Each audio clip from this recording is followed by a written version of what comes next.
반갑습니다, 여러분. 오늘은 마태복음 12장 말씀입니다. 진리의 말씀을 전하시는 예수님은 때로는 그 시대와 사회에 큰 파문을 일으키기도 하셨는데요. 검을 주러 왔다라고 하는 말씀, 그 말씀으로 그 상황을 우리가 이해할 수 있을 것 같습니다. 자, 그런 이슈 가운데 하나가 바로 안식일에 관한 문제였습니다. 한 가지 해프닝이 발생했습니다. 제자들이 안식일에 밀밭사이를 가다가 이삭을 잘라 먹었던 일이 있었는데요. 이것을 주목하여 보던 바리새인들이 문제를 제기했습니다.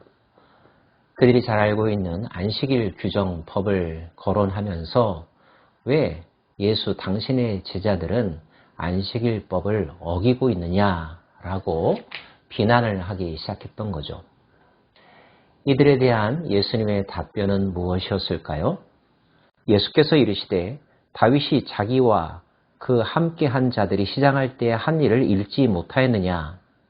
그가 하나님의 전에 들어가서 제사장 외에는 자기나 그 함께한 자들이 먹어서는 안 되는 진설병을 먹지 아니하였느냐?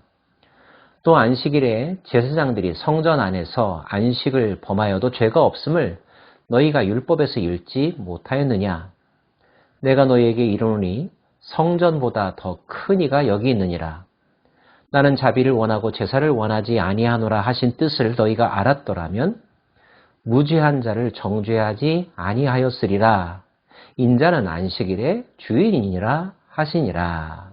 주님은 그들에게 너희들이 제대로 알았더라면 제자들의 행동에 대해서 뭐라고 정죄할 수 없었을 것이다 라고 말씀하시면서 그들의 마음에 큰 도전이 되는 두 가지 표현을 하셨습니다. 하나는 성전보다 큰 이가 여기 있다, 바로 나다라고 하는 말씀이고요. 또 하나는 인자가 안식일의 주인이다라고 하는 말씀이었습니다. 당시 이러한 이야기를 들었던 바리새인들에게 이 답변이 얼마나 도전적으로 또 충격적으로 들렸을지 짐작이 가능하실까요? 예수님은 제자들의 행동을 변호하셨을 뿐만 아니라 그것을 문제 삼는 바리새인들의 사고방식, 그리고 바리새인들이 안식일에 대해서 제대로 알고 있지 못하다는 취지의 말씀을 하신 것입니다. 그뿐만이 아닙니다. 거기서 떠나 그들의 회당에 들어가시니 한쪽 손 마른 사람이 있는지라 사람들이 예수를 고발하려 하여 물어 이르되 안식일에 병 고치는 곳이 옳으니까? 예수께서 이르시되 너희 중에 어떤 사람이 양 한 마리가 있어 안식일에 구덩이에 빠졌으면 끌어내지 않겠느냐? 사람이 양보다 얼마나 더 귀하냐? 그러므로 안식일에 선을 행하는 것이 옳으니라 하시고 안식일에 그 손 마른 자를 고쳐주셨습니다. 예수님의 답변은 안식일에 선을 행하는 것이 옳다라는 것입니다. 당연히 병든 자를 고쳐준 것 아무런 문제가 없다는 뜻이겠죠. 이 행동에서 그를 공격하려고 했던 바리새인들과 유대주의자들은 심한 모욕감을 느꼈을 수도 있습니다.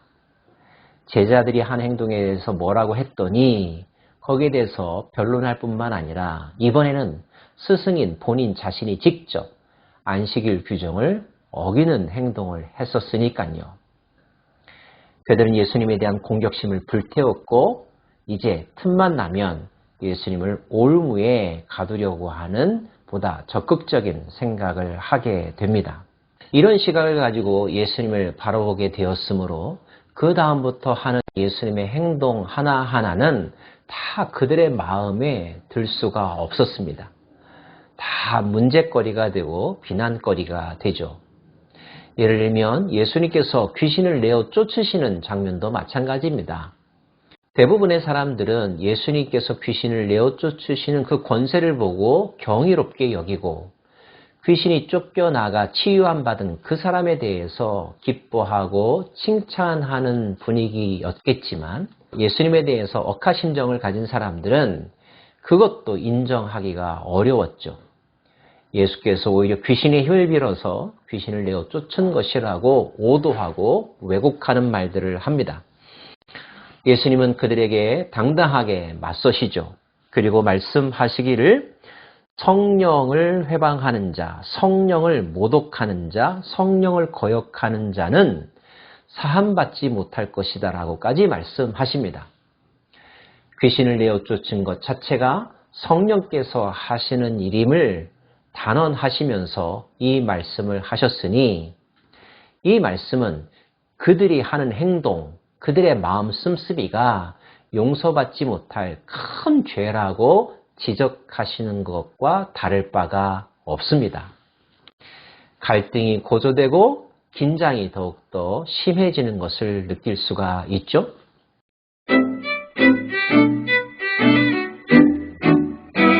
또 다른 장면에서 그들은 예수님에게 표적을 보여달라고 말합니다.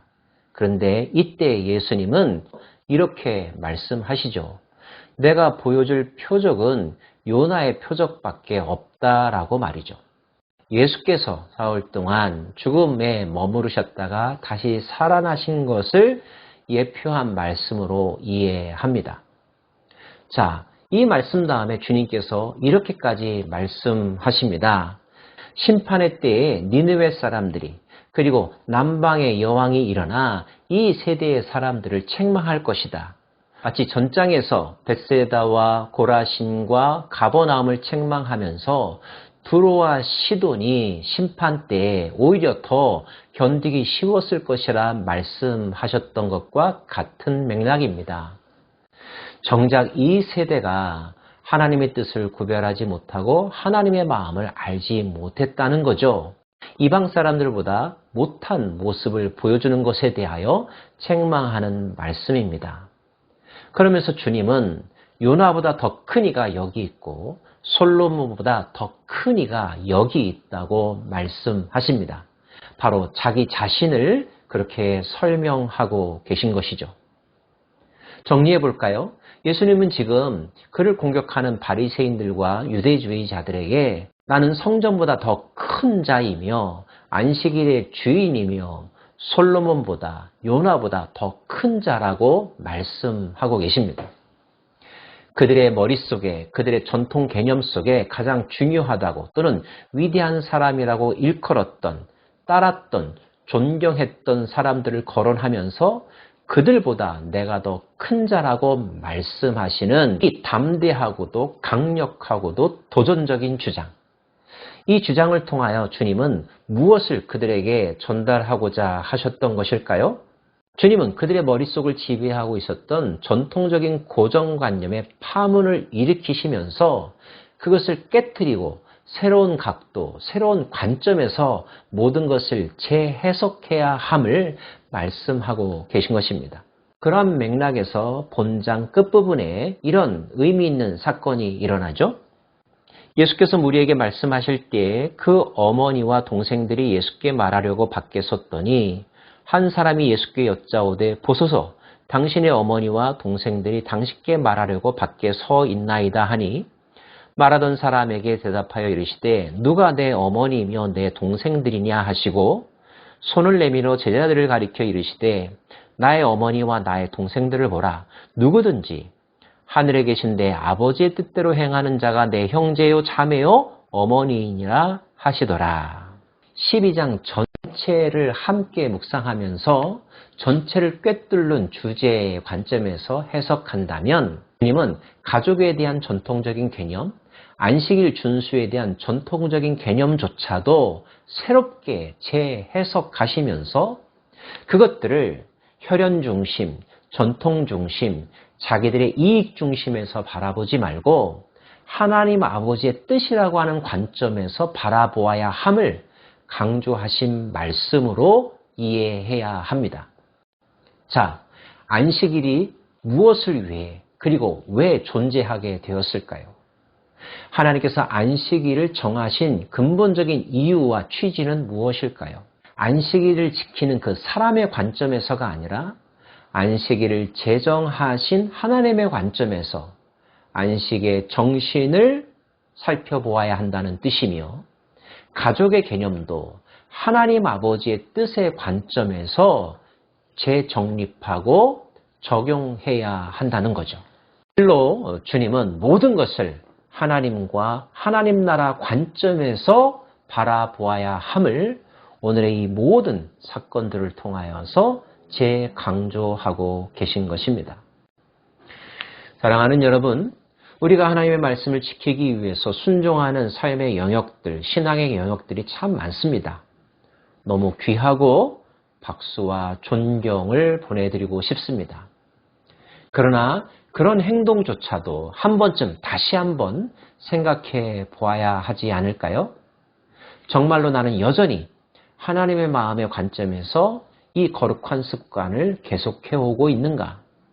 주일 성수하고 있는가? 헌금하고 있는가? 왜 헌금하는가? 왜 주일 예배를 드리는가? 그리고 왜 우리가 예배에 참여하는가? 본질적인 질문을 다시 하면서 하나님께서 그것을 제정하시고 명령하신 그 목적으로 다시 돌아가고 거기로부터 다시 시작할 수 있기를 원합니다. 처음과는 달리 변질되어 버린 우리의 신앙 습관들, 신앙의 관습들이 적지 않다는 사실을 깨닫습니다.